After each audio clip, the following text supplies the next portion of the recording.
হেরে গেলে যে দেশ মেডেল দিয়ে সম্মানিত করে সেই দেশের নাম পাকিস্তান। পাকিস্তান এটাকে একটা আর্ট হিসেবে দেখে, আর এই আর্টের মাস্টার হলো জেনারেল আসিম মুনির, যিনি আসিম মুনিরকে 2025 সালে ফিল্ড মার্শাল বানিয়ে দিল। না না, সরি, ফিল্ড মার্শাল। তবে ফিল্ড মার্শাল তকমাটাও ঠিকই ছিল। যারা বাংকারে লুকিয়ে মেডেল পায় তো সে তো ফিল্ড মার্শালই হলো, তাই নয় কি? মানে ওই যে বলেছি না, ঝান্ডাতে চাঁদ থাকা আর চাঁদেতে ঝান্ডা থাকা, ঝান্ডার অকাত বোঝায়। ইন্ডিয়া পাকিস্তানের 9টা সন্ত্রাসবাদী ক্যাম্প ধ্বংস করেছে, 11টা এয়ারবেস উড়িয়ে দিয়েছে। পাকিস্তানি মিলিটারি চিফ আসিম মুনির নিজে বাংকারে লুকিয়ে পড়েছিল। পাকিস্তানি সৈন্যদের সারা দুনিয়ার সামনে বেইজ্জতি হতে হয়েছিল। ওদের F-16 বিমান উড়িয়ে দেওয়া হয়েছে, আর্মি বেসের ওপর হামলা হয়েছে, রাওয়ালপিন্ডির ভেতর ঢুকে হিন্দিয়া মারল, আর তারপরেও আসিম মুনির নিজের প্রমোশন করিয়ে নিল। মানে হারকে জিতে বদলে ফেলার আর্ট শিখতে হলে পাকিস্তানের আর্মির থেকে টিউশন নিতে পারেন। পাকিস্তান এটাকে একটা আর্ট হিসেবেই দেখে, বুকের ওপর মেডেল লাগিয়ে নিল। ভেবে দেখেছেন কখনো পাকিস্তানে যারা ফৌজি হয় তাদের বুকে এতগুলো মেডেল কিসের থাকে? কি কারণে এতগুলো মেডেল এদের কাছে? এখন বুঝতে পারছেন? যতবার হারবে ততবার নিজেকে মেডেল দিয়ে দেবে। ভারতের কাছে হারলো, বড় একটা মেডেল লাগিয়ে নিল, ফিল্ড মার্শাল হয়ে গেল। মানে দুনিয়াও বুঝে গেছে এই মেডেলের গল্প। পাকিস্তানের ফৌজের তো ইতিহাসই আছে, হারকে জিত আর বাংকারকে রণনীতি বলার গল্প তো ভর্তি পড়ে আছে। একদিকে ঠিকই আছে, পাকিস্তান তো জন্ম থেকেই তারা দেখে, এবার মেডেলেও তারা দেখবে, এতে আর ভুল কি আছে? ভারত পাকিস্তানের আলাদা আলাদা এলাকায় গিয়ে অপারেশন সিন্দুরের মারফত ওদের সন্ত্রাসবাদীদের ঠেকগুলোকে গুড়িয়ে দিল।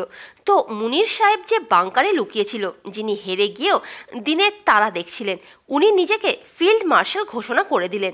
এটা বিশ্ব ইতিহাসে প্রথম সম্মান, বাংকারে লুকিয়ে হেরে আর সিজ ফায়ার ঘোষণার মধ্যে।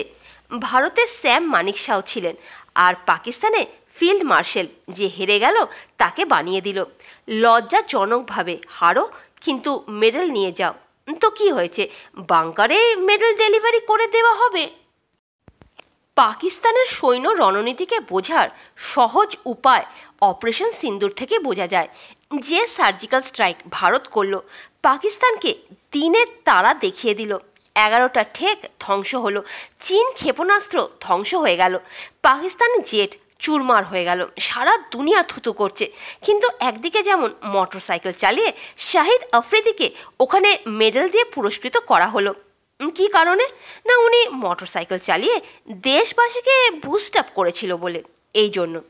আর ওই শেহবাজ শরীফ, ওর তো গুণগান আবার আলাদা। দেশে ফিল্ড মার্শাল খুব বড় পদ।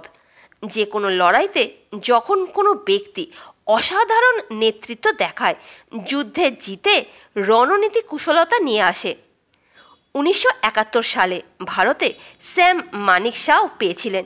উনি শত্রু দেশ দু টুকরো করে দিয়েছিলেন। পাকিস্তান কি এমন করলো যে ফিল্ড মার্শাল পেয়ে গেল? এই জন্যই বলা, আসিম মুনিরকে ফিল্ড মার্শালের স্টার দিয়ে দিল। কেন? কারণ যুদ্ধে ওনাকে ভারতের তরফ থেকে স্টার দেখিয়ে দেওয়া হয়েছিল। আসিম মুনির ফিল্ড মার্শাল হওয়া বিশ্ব ইতিহাসে ফৌজিদের নিয়ে উপহাস মাত্র। এটা পাকিস্তান আর্মির নির্লজ্জতা, শেহবাজ শরীফের বাধ্যবাধকতা, দেশবাসীর অপমান আর মিমসের বারবারান্ত। আইয়ুব থেকে মুনির অবধি উদাহরণ ভর্তি। ভারতের সঙ্গে লড়াই করো, হারো, লুকিয়ে পড়ো, ফের হারকে ঢাকার জন্য বুকে মেডেল লাগাও। এই কারণে পাকিস্তান আর্মির বুকে লাইন দিয়ে মেডেল ঝোলানো থাকে। কিন্তু এখন সোশ্যাল মিডিয়ার সময় সবাই সব বোঝে। বাংকারে লুকোনো কাপুরুষ যদি মেডেল লাগায় তো সে ফিল্ড মার্শাল তো হতেই পারে না, ফিল্ড মার্শালই হবে। হ্যাঁ কিনা বলুন? ধন্য ওই দেশ, আর ধন্য ওই দেশের জনতা যারা ফিল্ড মার্শালকে দেখে আনন্দে আপ্লুত হয়ে ওঠে। কোথায় স্যাম মানিকশয়ের বাংলাদেশ ভেঙে দেওয়া 93,000 সৈন্যদের সারেন্ডার করানো, আর কোথায় এই ফিল্ড মার্শাল? ঠিকই বলে, ঝান্ডায় চাঁদ থাকা আর চাঁদে ঝান্ডা থাকা আকাশ পাতালের তফাত। কই শাক।